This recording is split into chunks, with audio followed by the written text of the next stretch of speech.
মালয়েশিয়ায় অভিযানে ১০৭ জন বাংলাদেশি সহ ১৬২ অবৈধ অভিবাসীকে গ্রেপ্তার করেছে দেশটির ইমিগ্রেশন বিভাগ। বান্ডেল থাকলে প্রতি সেনমানিতে টাকা বাঁচবে। বিকাশ সেনমানি বান্ডেল কিনে জিতুন প্রতি লেনদেনে।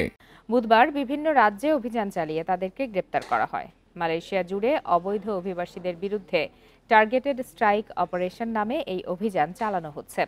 ১০৭ বাংলাদেশি ছাড়াও বিভিন্ন দেশের আরও ৫৫ অবৈধ অভিবাসীকে গ্রেপ্তার করে দেশটির ইমিগ্রেশন বিভাগ।